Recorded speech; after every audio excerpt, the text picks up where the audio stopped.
Bismillahirrahmanirrahim. Assalamualaikum warahmatullahi wabarakatuh.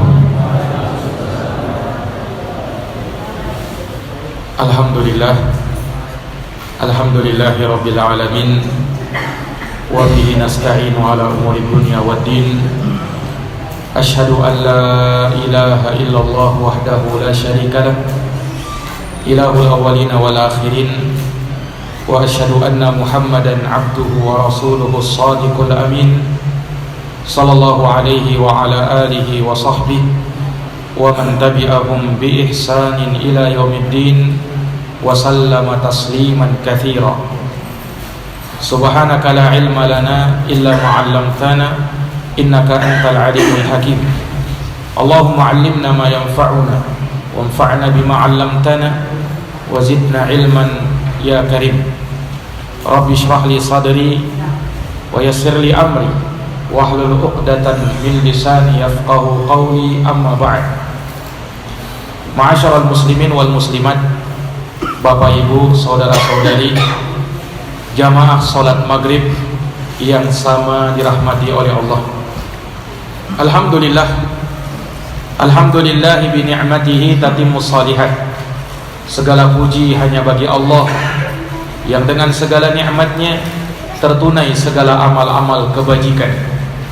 Salawat dan salam semoga terhaturkan selalu kepada junjungan kita, Nabi yang mulia Rasulullah Muhammad sallallahu alaihi wasallam, kepada keluarga, para sahabat, dan mereka yang senantiasa meniti jalannya sampai hari kiamat.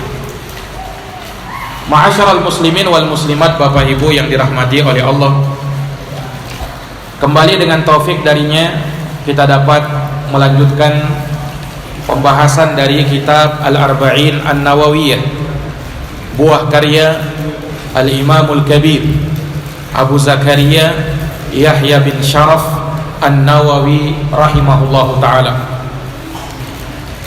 Malam ini kita akan masuk pada Al-Hadithut Tasi' wa Thalathun, hadis nomor 39. Kata Imam Nawawi, An Ibni Abbasin radhiyallahu anhuma anna Rasulullah sallallahu alaihi wasallam qala, inna Allah tajawaza li an ummati al-khata' wan nisyana wa mastukrihu alaihi. Hadithun hasanun rawahu Ibnu Majah wal Baihaqi wa ghairuhuma.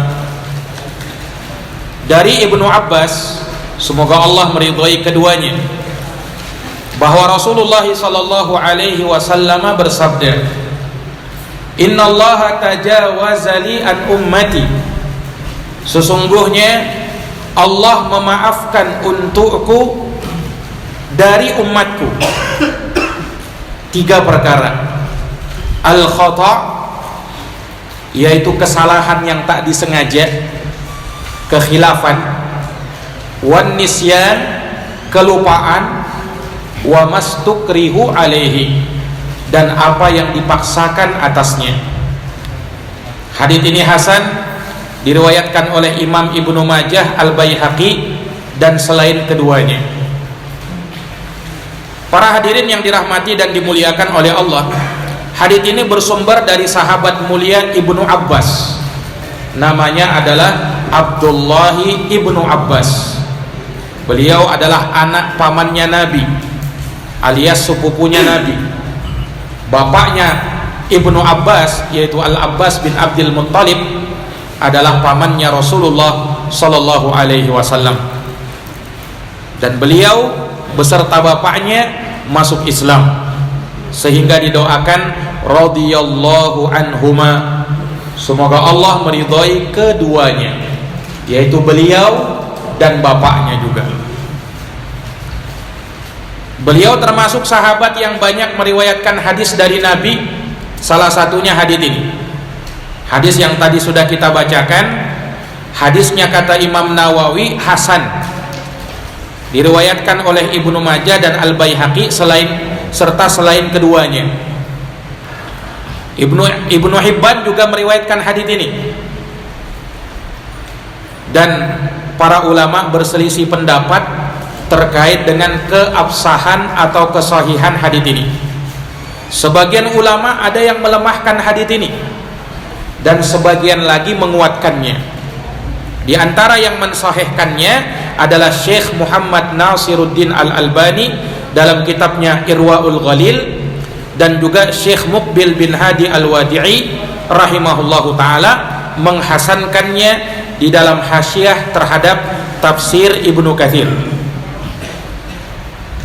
Karena hadits ini memiliki beberapa pendukung. Diriwayatkan juga dari sahabat Sauban, Abu Dar Al-Ghifari, Uqbah bin Amir, Ibnu Umar, juga dari Ibunda Aisyah, Abu Darda, Imran bin Husain, juga diriwayatkan oleh sahabat Abu Bakrah, Abu Hurairah, dan selainnya. Sehingga hadits ini punya banyak pendukung. Terlebih lagi dikuatkan oleh dalil-dalil yang lain yang ada di dalam Quran maupun hadisnya Nabi Sallallahu Alaihi Wasallam. Sehingga hadits ini wallahu a'lam bisa dijadikan untuk berhujjah. Para jamaah yang dirahmati dan dimuliakan oleh Allah, di dalam hadits ini terdapat penjelasan akan keutamaan, karunia, dan rahmat Allah kepada orang-orang yang beriman, di mana hadits ini juga menjadi khususiyah, menjadi kekhususan yang dimiliki oleh umat ini, tidak diberikan kepada umat yang lain. Yakni ada kesalahan-kesalahan yang itu dimaafkan, yang itu hukumnya tidak berdosa walaupun salah. Dan ini rahmat Allah Subhanahu wa taala kepada umat Islam. Maka hadits ini hadits yang agung. Pantaslah kalau Imam Nawawi memasukkannya di dalam hadis Arba'in Nawawi. Sebab kata Imam At-Tufi rahimahullahu taala mengomentari hadits ini, kata beliau, hadal haditsu amun naf'i azimul waq'i wa huwa yasluhu ay yusamma nisfas syariah. Kata Imam At-Tufi, hadits ini sangat luas manfaatnya, agung kedudukannya, dan hadits ini cocok kalau disebut sebagai hadits yang berisi setengah syariatul Islam. Ini kedudukan hadits ini. Kenapa hadits ini menduduki setengah syariatul Islam? Kenapa? Para ulama memberikan taujih, memberikan arahan, karena kata mereka, amalan seorang hamba itu tidak keluar dari dua hal. Yang pertama, ada amalan yang dia kerjakan sengaja dia lakukan, dari kesengajaan, yakni dia lakukan dengan niat dan sengaja melakukannya. Dan ada juga amalan yang dia tidak maksudkan, yang dia tidak sengaja melakukannya. Nah, ini jamaah yang dirahmati oleh Allah, hadits ini mencakup perkara yang kedua tadi. Ada suatu perbuatan, suatu amalan yang dilakukan oleh seseorang tapi dia tidak maksudkan. Nah, yang seperti inilah yang dimaafkan, dan dia mencakup 3 perkara. Ditambah lagi sebagian ulama dengan 1 perkara, sehingga semuanya jadi 4. Yang pertama, al-khata', sesuatu yang dilakukan karena khilaf, karena tidak sengaja. Salah memang, tapi tidak sengaja dia. Ini dimaafkan. Yang kedua, an-nisyan, karena lupa. Salah perbuatan itu. Dosa kalau dilakukan sengaja, kalau tak lupa. Tapi ini lupa dia lakukan, maka tidak berdosa juga. Dan yang ketiga adalah sesuatu yang dilakukan karena terpaksa, bukan karena pilihan, karena terpaksa saja. Ini pun tak berdosa. Dan yang keempat kata para ulama, karena kejahilan, karena ketidaktahuan. Kalau dia lakukan dengan ilmu, tahu hukumnya, berdosa. Tapi karena dia tidak tahu, jahil, maka tak berdosa.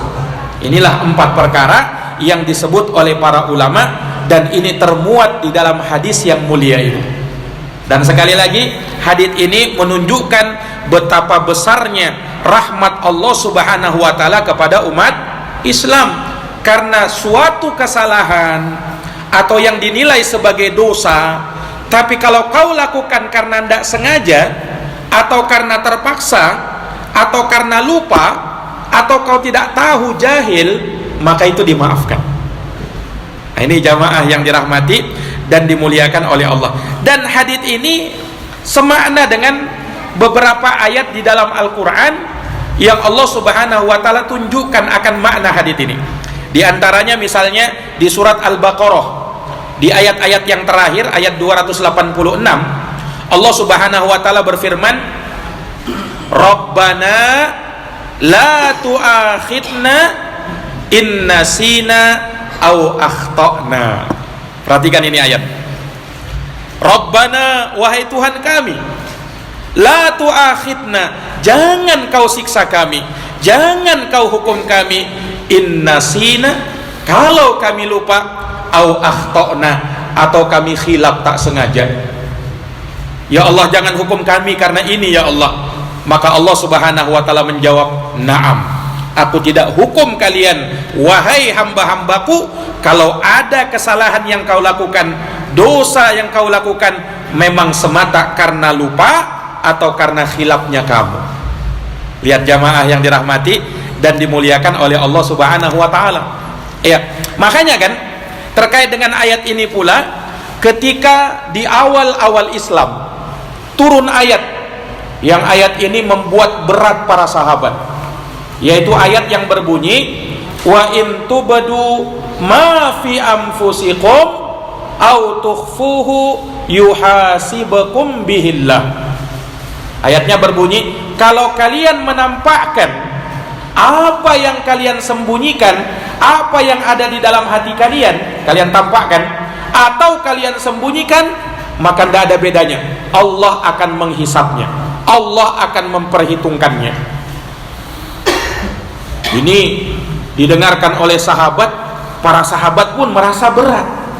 Sampai sahabat sekelas Abu Bakar, Umar, Abdurrahman bin Auf, Mu'ad bin Jabal dan lain-lainnya datang kepada Nabi. Kemudian berkata, ya Rasulullah, kullifna minal amal ma la nutiq. Ya Rasulullah, kami dibebani suatu amalan yang kami tak mampu mengerjakannya. Ya, ini ayat. Bagaimana? Apapun yang kami tampakkan di dalam hati kami atau kami sembunyikan akan dihisap, akan ada perhitungannya. Ini kami tidak mampu ya Rasulullah. Ya, kalau amalan zahir yang nampak mungkin kami mampu menahannya, tapi apa yang terbersit dalam hati, mungkin bisa saja terbersit dalam hati kami untuk melakukan kejahatan, tapi belum kami lakukan. Sementara ini ayat menyebutkan apapun yang kau sembunyikan di dalam dadamu, walaupun belum kau tampakkan, itu juga akan dihisap. Bagaimana ya Rasul? Kami tidak mampu ini. Maka mendengarkan keluhan sahabat, Rasulullah bersabda, la'allakum taquluna kama qalat banu Israil sami'na wa asoina. Barangkali kalian ini ingin mengatakan sama persis seperti ucapannya Bani Israel, kami dengar kemudian kami membangkang. Kalian ingin berkata begitu? Marah Rasul, Pak. Marah Nabi SAW. Faqulu, kata Nabi, ucapkanlah sami'na wa ata'na, kami dengar dan kami taat, tidak usah protes. Nabi sebutkan begitu. Maka hal tersebut menambah berat para sahabat, sampai mereka diam seperti itu, ya, berlalu masa sampai setahun. Maka Allah menurunkan ayat sebagai bentuk kelonggaran, rahmat dan keringanan. Allah turunkan ayat ini, la yukallifullahu nafsan illa wus'aha. Allah tidak membebani seseorang kecuali sesuai dengan kemampuannya. Laha ma kasabat wa 'alaiha maktasabat. Baginya apa yang dia lakukan dari amal kebajikan, pahala untuknya, wa 'alaiha maktasabat, dan atasnya dosa kalau dia melakukan perbuatan dosa, ada hukumannya. Kemudian apa? Rabbana la tu'akhidna in nasina au akhtana. Wahai Tuhan kami, jangan kau hukum kami kalau kami melakukan kesalahan karena lupa atau karena kekhilafan. Maka Allah kabulkan ini. Berarti kalau lupa, tidak sengaja, khilaf, itu dimaafkan oleh Allah Subhanahu wa ta'ala. Nah, ini para jamaah yang dirahmati dan dimuliakan oleh Allah. Juga di dalam surat Al-Ahzab, semakna dengan itu. Dalam surat Al-Ahzab ayat yang kelima, Allah Subhanahu wa ta'ala menyatakan, wa laisa 'alaikum junahum fima akhta'tum bih walakin ma ta'ammadat qulubukum. Kata Allah Subhanahu wa ta'ala, tidak ada dosa atas kalian terhadap apa yang kalian lakukan dari kesalahan karena semata khilaf, tidak sengaja. Itu tidak ada dosa, kata Allah. Walakin ma ta'ammadat qulubukum. Tapi dosa itu kalau kau kerjakan kesalahan dengan sengaja kau lakukan, itu yang berdosa. Tapi kalau tidak sengaja, Allah maafkan. Surat Al-Ahzab ayat yang kelima. Ini jamaah yang dirahmati dan dimuliakan oleh Allah Subhanahu wa ta'ala. Iya, perhatikan jamaah sekalian yang dirahmati oleh Allah, bagaimana besarnya, luasnya rahmat dan karunia Allah kepada orang-orang beriman, kepada kita. Iya, karena apa? Kalaulah seandainya kita juga berdosa kalau melakukan kesalahan karena lupa, karena khilaf, karena tidak sengaja, karena dipaksa, tidak ada yang selamat dari kita, Pak. Bukankah manusia itu tempat letaknya salah dan dosa, sering lupa, iya kan, sering khilaf, ya sering. Nah, kalaulah kita juga dihukum gara-gara lupa, gara-gara kita tidak sengaja, betapa banyak dosanya kita. Belum lagi yang sengaja kita lakukan, tapi subhanallah, Allah angkat. Kalau kau tak sengaja, kalau kau lupa, kalau kau terpaksa, tidak ada dosa itu. Ini jamaah yang dirahmati dan dimuliakan oleh Allah. Baik, kita bahas satu persatu. Yang pertama, karena khilaf, karena suatu kesalahan yang dilakukan dengan tidak sengaja, sama sekali tidak ada kesengajaan di dalamnya. Ini dimaafkan oleh Allah Subhanahu wa ta'ala. Ya, ulama menyebutkan sesuatu yang dilakukan karena tidak sengaja, yakni khilaf, yakni seseorang yang bermaksud melakukan suatu perbuatan tetapi justru mendatangkan sesuatu perbuatan lain yang dia tidak sengaja, atau istilah lainnya, dia melakukan sesuatu tanpa ada unsur kesengajaan, kesengajaan. Nah, di sini para ulama memberikan beberapa contoh. Misalnya kata ulama, ya, seseorang misalnya, dan ini pernah terjadi di zaman sahabat dulu, ya, pada perang Uhud, masyhur dalam sejarah.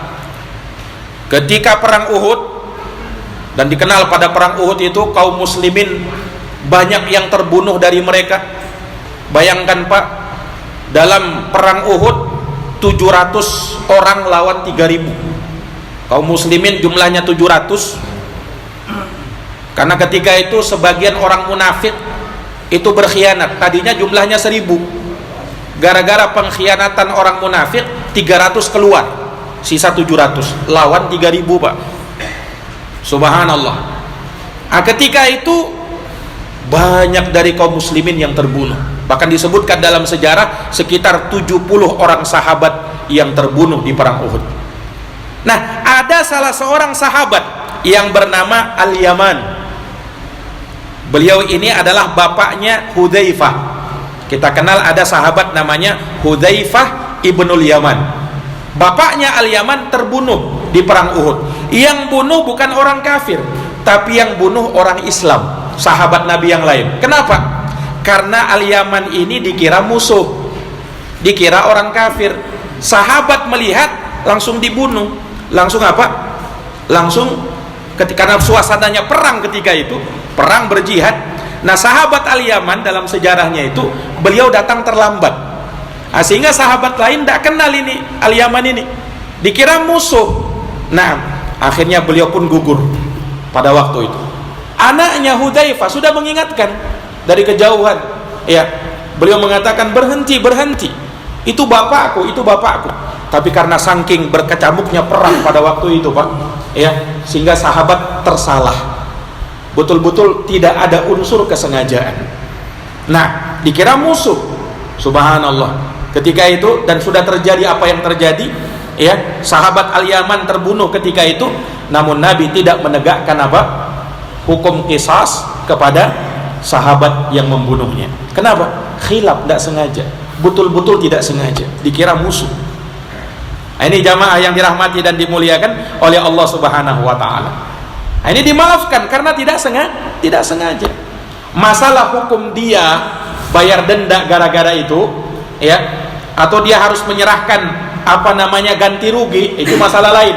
Tapi masalah dosa itu tidak ada. Nah, kata para ulama dikiaskan juga sama, misalnya kalau ada orang berburu, Pak, berburu rusa misalnya di hutan. Pas dia berburu, tidak sengaja nembak, kemudian kena, ada orang lagi mancing di situ, misalnya. Nah, betul-betul tidak sengaja. Ya, tadinya mau nembak rusa, kena orang yang mancing. Berdosa? Tidak. Karena apa? Karena tidak sengaja, tidak tahu malah dia. Ya kan? Nah, masalah dosa tidak ada, tetapi masalah hukum yang lain, yakni misalnya dia harus ganti rugi, dia harus bertanggung jawab misalnya, ya, terhadap kematian orang ini, dia harus membayar untuk keluarganya, menafkahi keluarganya, ini persoalan lain. Nah, dia bisa dituntut karena itu, tetapi dosa tidak ada. Ini jamaah yang dirahmati oleh Allah. Nah, sama misalnya orang berkendaraan, naik mobil misalnya, tidak sengaja nabrak, Pak, tidak sengaja nabrak sampai meninggal orang. Berdosa dia? Kalau tidak sengaja, tidak berdosa. Tapi urusan dia bertanggung jawab terhadap kematian orang, nah itu urusan lain, dia tetap bertanggung jawab. Nah, urusan polisi lain lagi itu. Tapi apakah hukum Allah berdosa? Tidak berdosa. Nah, ini jamaah yang dirahmati dan dimuliakan oleh Allah Subhanahu wa taala. Ya, atau dalam urusan yang lebih rendah daripada itu, misalnya ada orang main bola. Pas main bola, ya, tidak sengaja ditendang, pecah kaca mobil orang. Berdosa dia? Tidak. Tapi wajib tidak ganti rugi karena dia pecahkan kaca mobil orang? Ini urusan lain. Dia wajib mengganti rugi. Tidak boleh dia bilang, oh kan saya tidak sengaja, saya tidak berdosa. Betul, kamu tidak berdosa, tapi kaca mobil orang pecah, Pak. Nah, ini harus diganti ini. Nah, ini urusan lain. Namanya ahkam wad'iyah dalam pembahasan usul fiqih. Karena hukum itu ada namanya ahkam taklifiyah terkait dengan halal haram, dosa atau tidak dosa. Itu tidak berdosa karena tidak sengaja. Tapi dalam hukum wad'iyah, ganti rugi, nah ini ada hukumnya. Islam itu menerapkan hukum dengan seadil-adilnya. Ini jamaah yang dirahmati dan dimuliakan oleh Allah Subhanahu wa taala. Nah, ini banyak contohnya terkait dengan masalah ini, jamaah sekalian yang dirahmati dan dimuliakan oleh Allah. Nah, jadi hukum-hukum yang seperti ini Allah Subhanahu wa taala terapkan dan diatur di dalam agama kita. Masya Allah, ya, ada pembahasannya, ada peletakannya, dan diletakkan dengan seadil-adilnya. Makanya dalam hukum peradilan, ya, di dalam Islam itu, Pak, ada namanya ahkam jinayah. Subhanallah, agama kita mengatur segala sendi kehidupan manusia. Makanya dalam pembahasan fikih itu dibahas bukan hanya fikih ibadah, Pak, bukan hanya tentang sholat, zakat, puasa, haji. Itu awal-awal pembahasan fikih memang itu. Tapi di sana ada pembahasan fikih muamalat terkait dengan jual beli. Nah, itu diatur juga dalam Islam. Ada hukum-hukumnya. Hendaknya kau jauhi yang namanya riba, yang namanya gharar, yang namanya unsur kezaliman, tidak boleh. Kemudian ada hukum yang ketiga namanya fiqhul munakahat, fikih dalam urusan nikah. Itu juga diatur, tidak sembarangan orang nikah. Nah, masalah urusan perceraian tidak sembarangan, diatur di dalam agama kita. Namanya ahkamul munakahat. Yang terakhir namanya ahkamul jinayat, hukum-hukum peradilan. Kalau ada orang yang melakukan tindak kriminal, ada hukumannya. Nah, itu diatur di dalam Islam. Makanya subhanallah, Islam menerapkan aturan dengan sedemikian rupa. Nah, ini jamaah, asalkan betul-betul diterapkan Islam itu secara utuh. Jadi jangan dipikir Islam cuma ngatur urusan antara hamba dengan Allah subhanahu wa ta'ala saja. Enggak. Dalam urusan muamalah, bahkan kata ulama, bahkan dalam urusan politik pun, dalam urusan kenegaraan pun, Islam juga mengaturnya. Sehingga jangan sampai ada yang bilang, ini urusan negara ini jangan disangkut pautkan dengan agama. Oh, agama juga mengatur. Ada pembahasannya. Nah, ini jamaah yang dirahmati dan dimuliakan oleh Allah. Itulah kesempurnaan hukum, itulah kesempurnaan hukum Islam. Para jamaah yang dirahmati dan dimuliakan oleh Allah subhanahu wa ta'ala. Ya, jadi apa yang tadi disebutkan ya terkait dengan orang yang melakukan ya suatu kesalahan bukan karena disengaja, bukan ya, betul-betul tidak sengaja, bukan sengaja, dia tidak sengaja, khilaf dia. Nah, yang seperti ini dimaafkan, tapi hukuman lain, ganti rugi, ada denda, itu tetap ada hukuman yang seperti itu. Nah, ini para jamaah yang dirahmati oleh Allah. Makanya terkait dengan masalah orang yang membunuh tapi tidak sengaja, itu Allah sebutkan dalam Quran, Pak, di surat An-Nisa ayat 92. Allah berfirman, "Wa man qatala mu'minan khata'an fatahriru raqabatin mu'minah wa diyatun musallamatun ila ahlihi." Barang siapa yang membunuh orang beriman tidak sengaja, maka dendanya bebaskan budak yang beriman, dan dia harus membayar ganti rugi yang diserahkan kepada keluarganya. Ada diyah namanya. Ini jamaah, dia membunuh tapi tidak sengaja. Sama, Pak, ada orang lagi malu-malu di atas rumahnya, jatuh palunya, nimpa orang di bawah, meninggal orang itu. Nah, misalnya, nah, ini tidak sengaja kan dia kan? Tidak sengaja, betul-betul tidak ada unsur kesengajaan. Beda kalau dia lempar orang memang dari bawah. Nah, ini dikisos nanti. Nah, dia lempar orang. Tapi kalau misalnya betul-betul tidak sengaja, dia lagi malu-malu, ya, lagi langsung jatuh itu palunya itu. Nah, yang seperti ini tidak ada dosa. Tapi hukuman dia ganti rugi, dia harus bayar denda, tetap ada. Nah, ini jamaah yang dirahmati dan dimuliakan oleh Allah Subhanahu wa ta'ala. Nah, ini juga sama, pernah terjadi di masa sahabat.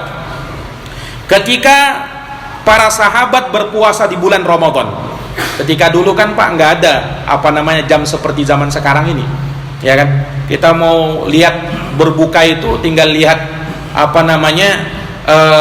jam, ya. Kemudian waktunya berbuka sudah ditetapkan jam-jamnya. Nah, kita akan berbuka. Dulu di masa sahabat nggak begitu. Mereka murni melihat terbenamnya matahari. Terbenam matahari berbuka mereka. Nah, disebutkan di dalam hadis Asma radhiyallahu taala anha, ada satu kejadian. Ketika sahabat berpuasa di bulan Ramadan, cuaca ketika itu mendung. Mendung. Dikira sahabat matahari sudah terbenam. Akhirnya berbukalah mereka. Pada saat selesai berbuka, mendung hilang, matahari masih tinggi. Matahari masih tinggi. Ketika itu mereka melakukan buka puasa betul-betul tidak ada unsur kesengajaan. Tidak tahu, ya kan?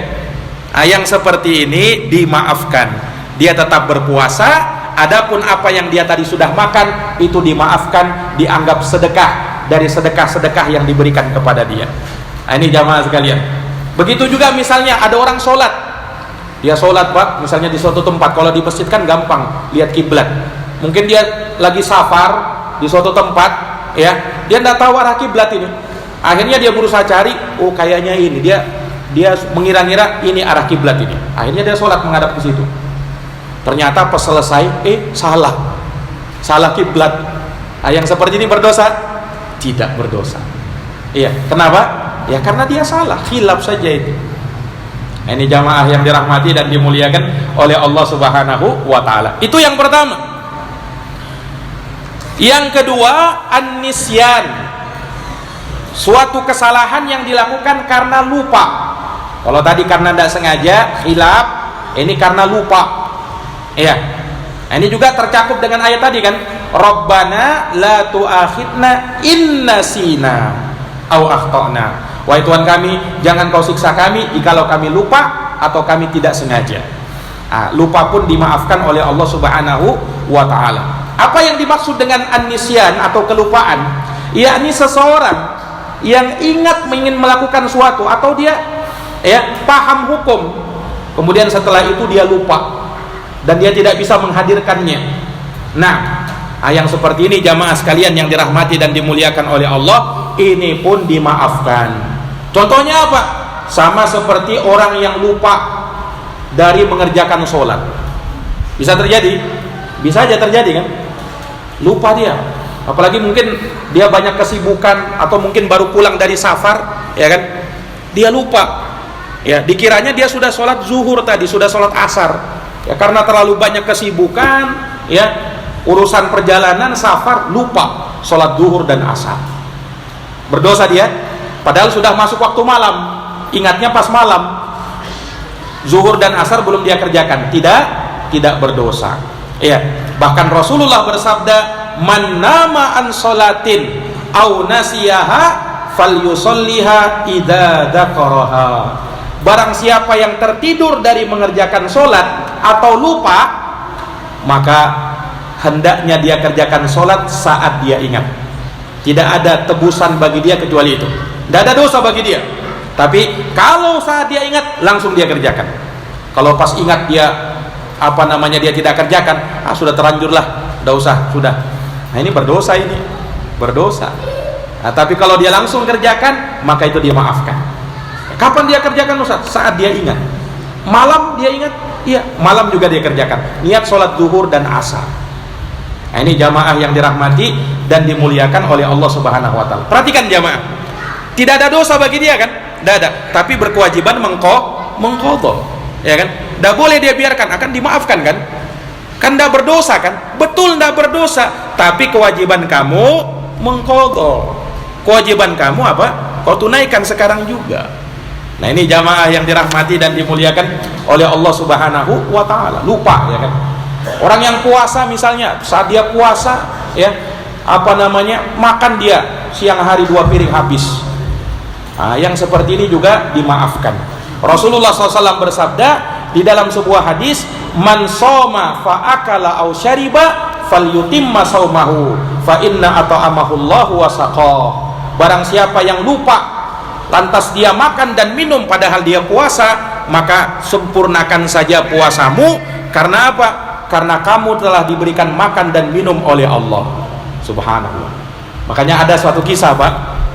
Sahabat Abu Hurairah radhiyallahu taala anhu, ya, pernah ditanya sahabat Abu Hurairah ini oleh salah seorang muridnya. Kata dia apa? Ya Abu Hurairah, wahai Abu Hurairah, aku ini melakukan suatu kesalahan. Kata dia, apa yang kau lakukan?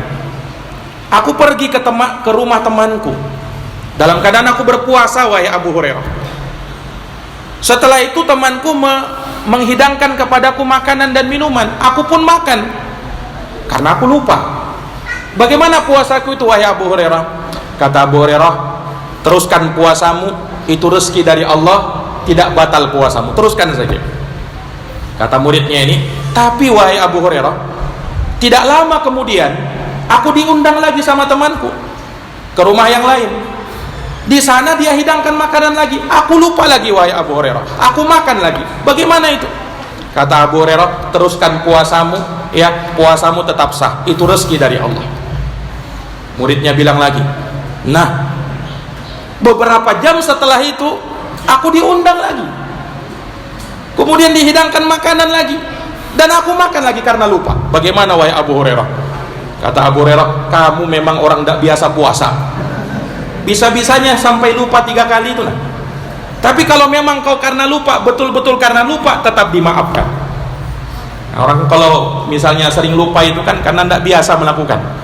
Nah, tapi syahidnya di situ kita bisa dapatkan bahwa orang kalau betul-betul lupa, betul-betul dimaafkan juga. Asalkan lupa, bukan pura-pura lupa.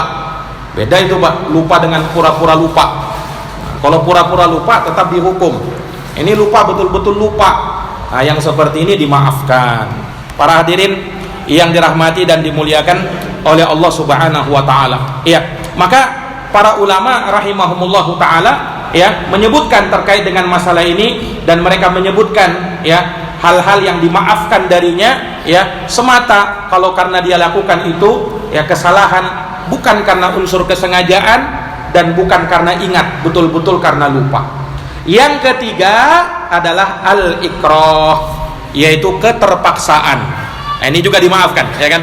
Yang pertama tadi apa? Karena tidak sengaja. Yang kedua karena lupa. Yang ketiga al-ikrah, karena terpaksa. Karena terpaksa, bukan karena pilihannya. Betul-betul terpaksa dia. Para jamaah yang dirahmati oleh Allah Subhanahu wa taala, ya, orang yang terpaksa itu ada kalanya dia mampu melakukan, ada kalanya dia tidak bisa berbuat apa-apa. Tidak bisa berbuat apa-apa. Seperti misalnya ada orang ya, dipaksa diikat tangannya, kemudian disuruh nembak orang, ya, dalam keadaan tidak bisa apa-apa dia. Tangannya sudah dipaksa untuk begitu. Akhirnya dia tembak orang, dia bunuh orang. Ini kan tanpa ada kudrah, tidak ada kemampuan di situ. Atau misalnya ada orang dipaksa minum khamar, ya disuruh dibuka mulutnya, kemudian diminumkan khamar, ya dipaksa, tidak ada kudrah bagi dia. Dia mau melawan, tangannya diikat, ya mulutnya dibuka lebar, akhirnya dia minum khamar. Ada orang dipaksa dan dia mampu kudrah, punya kudrah, dia tidak diikat. Jamaah yang dirahmati dan dimuliakan oleh Allah, ala kulli hal, orang yang dipaksa juga dimaafkan. Juga dimaafkan. Terpaksa bagaimana? Bahkan kata ulama, walaupun dia terpaksa melakukan kekafiran, itu pun dimaafkan oleh Allah Subhanahu wa taala. Makanya para ulama berdalil dengan hal ini. Kisahnya sahabat Ammar bin Yasir radhiyallahu taala anhum. Beliau ini ya seorang yang hidup di Makkah sebagai seorang budak, bapaknya budak, ibunya budak. Nah, sehingga termasuk golongan du'afa, orang-orang yang lemah dan tertindas. Orang-orang musyrikin ya dengan orang-orang seperti ini berbuat semena-mena kezaliman yang luar biasa. Akhirnya keluarga Ammar bin Yasir disiksa, bapaknya dibunuh, Pak, yaitu yang bernama ya Yasir, dengan cara yang sangat kejam. Bahkan disebutkan dalam riwayat itu bapaknya Ammar itu, si Yasir itu diikat, Pak, tangannya dan kakinya, kemudian ditarik sampai lepas ini tangan dan kaki ini, Pak, lalu diseret tubuhnya sampai meninggal. Itu bapaknya Yasir. Istrinya, yakni ibunya Ammar bin Yasir yang bernama Sumayyah, itu ditusuk kemaluannya sampai meninggal dunia. Sampai disebutkan dalam sejarah, wanita yang pertama kali mati syahid di masa Nabi SAW adalah ibunya Ammar bin Yasir yang bernama Sumayyah. Ya, syahidah pertama di dalam Islam, wanita yang mati syahid pertama di dalam Islam. Kemudian giliran Ammar juga mau dibunuh sebenarnya. Tapi kata orang musyrikin, wahai Ammar, kau sudah lihat orang tuamu mati semua. Kalau kamu mau selamat, kau cerca Nabi Muhammad, kau cerca Muhammad, berarti kau sudah murtad. Atau kalau kau tidak mau, maka kami akan bunuh kamu dengan siksaan lebih parah lagi. Ancaman orang-orang musyrikin, Pak. Subhanallah. Tentu saja itu membuat sahabat Ammar bin Yasir, bagaimana orang tuanya sudah dibunuh, nah, dengan cara yang sangat kejam, yang sangat keji, dan beliau tidak kuat ketika itu.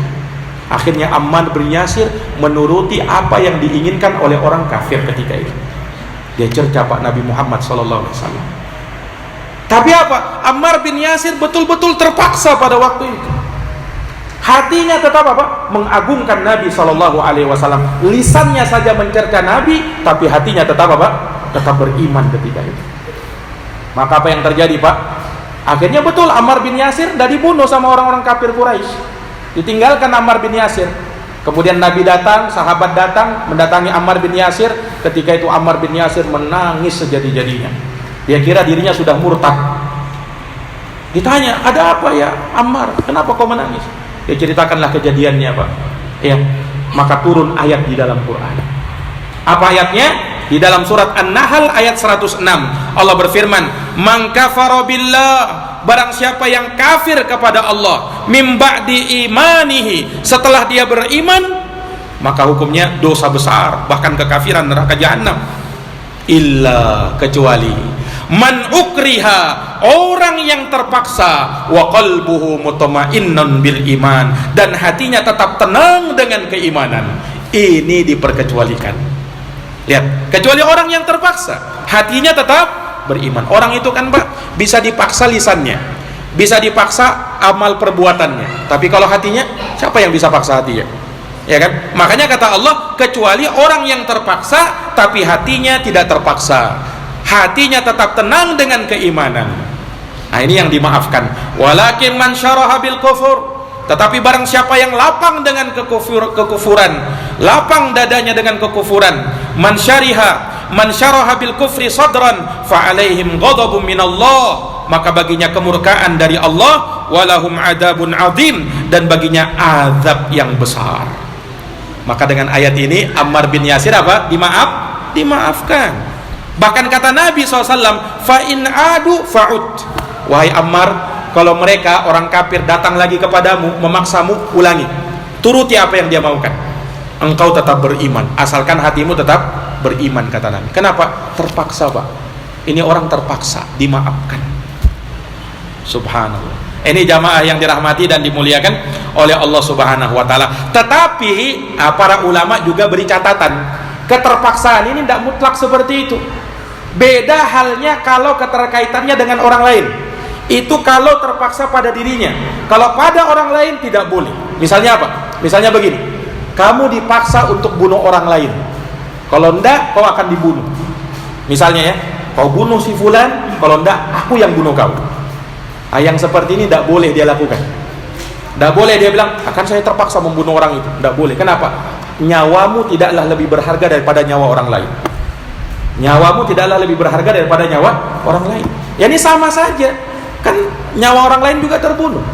Nah, gara-gara apa yang kamu lakukan. Ini kalau kaitannya dengan orang lain tidak diperbolehkan. Tetapi kalau terhadap diri sendiri boleh. Ini para jamaah yang dirahmati dan dimuliakan oleh Allah Subhanahu wa Ta'ala. Itu dalam kekafiran, apalagi kalau hanya sekedar dalam perbuatan maksiat yang derajatnya lebih rendah daripada kekafiran. Orang yang dipaksa suruh minum khamr misalnya, tidak ada dosa.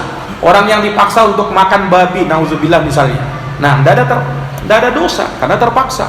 Nah, orang yang dipaksa misalnya disuruh mentalak istrinya misalnya, suruh menceraikan istrinya, tidak ada dosa dan tidak jatuh talak karena terpaksa. Nah, ini jamaah yang dirahmati dan dimuliakan oleh Allah Subhanahu wa Ta'ala. Jadi kalau karena keterpaksaan, maka tidak ada hukumnya. Sekali lagi, jamaah yang dirahmati oleh Allah. Maka inilah 3 perkara. Dan yang keempat tadi apa? Karena unsur kejahilan. Ya, yakni orang yang melakukan sesuatu dari kesalahan tapi dia jahil, dia tidak tahu itu dilarang, maka ini pun diberikan udzur. Kata ulama, kalau lupa saja diberikan udzur, yakni tidak berdosa, apalagi orang yang tidak tahu, lebih-lebih lagi. Contohnya apa? Contohnya begini, ada orang baru masuk Islam Pak, baru masuk Islam, tidak tahu kalau khamr itu haram. Misalnya ya, bisa saja kan, karena dia dulunya sewaktu dia masih belum Islam dia sering minum khamr. Pas dia masuk Islam baru tidak tahu dia khamr itu haram, dia tetap minum khamr. Nah, yang seperti ini maafkan. Kenapa? Baru masuk Islam, wajar. Sebagian hukum dia tidak tahu, wajar. Dimaafkan. Nah, ini jamaah yang dirahmati dan dimuliakan oleh Allah. Makanya kisah sahabat yang lewat pohon keramat itu, lewat pohon keramat Pak. Kemudian orang kafir kan biasa, orang musyrik biasa menggantungkan pedang-pedang mereka untuk ngambil berkah di pohon itu, pohon keramat itu. Sahabat yang baru masuk Islam lewat, kata mereka apa? Ya Rasulullah, buatkan kami pohon keramat itu, sebagaimana orang musyrik juga punya pohon keramat. Ini sahabat Pak, sebagiannya baru masuk Islam. Nabi berikan udzur terhadap orang-orang yang seperti ini. Karena apa? Ya karena baru masuk Islam lah, wajar ya kan. Artinya sisa-sisa kemusyrikan dan kekafiran itu masih ada. Nah, ini jamaah. Jadi kalau karena jahil, karena terpaksa, karena lupa, karena tak sengaja khilaf, itu semua dimaafkan. Nah, inilah rahmat Allah Subhanahu wa Ta'ala yang Allah berikan kepada umat Islam. Para jamaah yang dirahmati dan dimuliakan oleh Allah Subhanahu wa taala, mungkin demikian yang bisa kami paparkan dari hukum Islam terkait dengan masalah ini. Insyaallah taala kita akan lanjutkan di pertemuan yang akan datang biidznillah. Subhanakallahumma wa bihamdika asyhadu an la ilaha illa anta astaghfiruka wa atubu ilaik. Subhana rabbika rabbil izzati amma yasifun wa salamun alal mursalin walhamdulillahi rabbil alamin. Wassalamu alaikum warahmatullahi wabarakatuh.